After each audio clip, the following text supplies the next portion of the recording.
आप सभी के साथ मैं इस सद्भावना मिशन पर अपने बहुत पुराने साथी और आज गुजरात प्रदेश के मुख्यमंत्री के नाते इस प्रदेश को इतनी ऊंचाइयों पर पहुंचाने वाले नरेंद्र भाई को अपनी शुभकामनाएं प्रेषित करने के लिए आया था।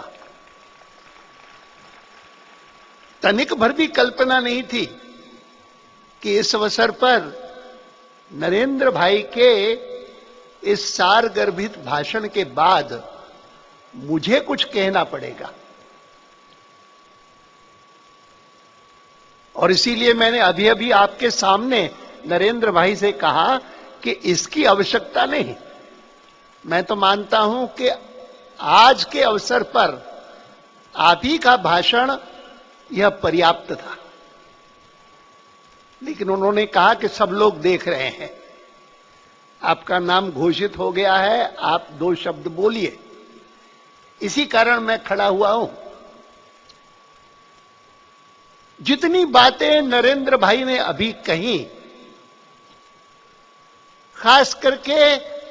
6 करोड़ गुजराती जिस ऊंचाई पर पहुंचे हैं पिछले दिनों में, उसका जितना जिक्र किया वह सही है। हिंदुस्तान का कोई प्रदेश दूसरा ऐसा नहीं कि जो गर्व कर सके कि 11% का ग्रोथ हुआ है। दूसरा कोई ऐसा प्रदेश नहीं है कि जो पिछले 8-10 महीनों में जिस राजनीतिक विषय की सबसे अधिक चर्चा हुई है, कि कौन सा प्रदेश है कि जिसने अपने प्रदेश के शासन को भ्रष्टाचार मुक्त किया है। तो इसमें कोई संदेह नहीं कि वैसे तो मैं भारतीय जनता पार्टी के एक कार्यकर्ता के नाते, जिस भारतीय जनता पार्टी ने नेशनल डेमोक्रेटिक अलायंस गठित करके 1998 में और कई दलों को साथ लेकर के 6 साल तक एक बढ़िया सरकार केंद्र में चलाई श्री अटल बिहारी वाजपेयी जी के नेतृत्व में, और आज भी 9 प्रदेशों में, जिनमें से कुछ मुख्यमंत्री यहां पर भी उपस्थित हैं, विशेषकर पंजाब के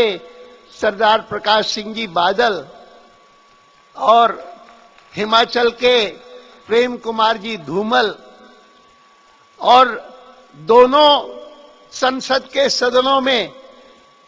हम प्रमुख विरोधी दल के रूप में काम कर रहे हैं,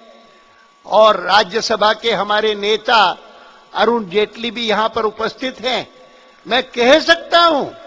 कि आज भी एनडीए की सरकारें कुल मिलाकर के सारे देश में अच्छा शासन कैसा होना चाहिए, किस दिशा में बढ़ना चाहिए,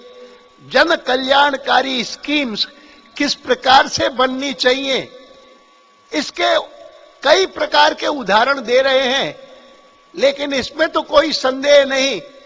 कि जब तक सबसे ऊंचा बैठा हुआ व्यक्ति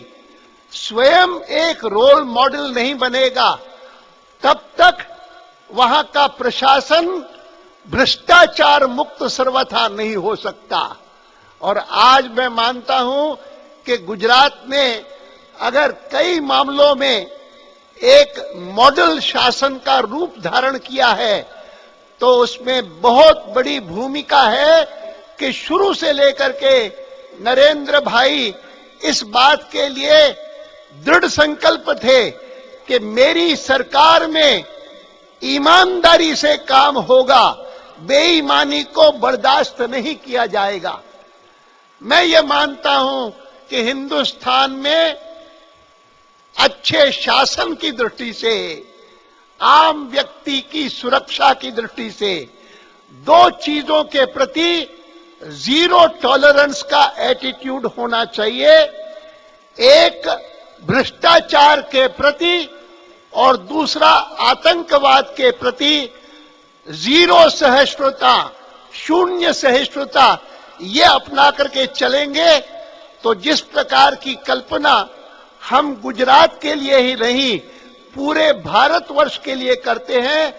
वह कल्पना कि दुनिया के देशों में भारत ऊंचाइयों पर, ऐसी ऊंचाइयों पर पहुंचे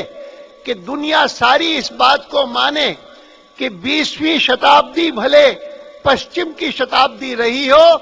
21वीं शताब्दी यह भारत की शताब्दी बनेगी। यह तब हो सकेगा जब भ्रष्टाचार के प्रति और आतंकवाद के प्रति एक जीरो टॉलरेंस का एटीट्यूड होगा।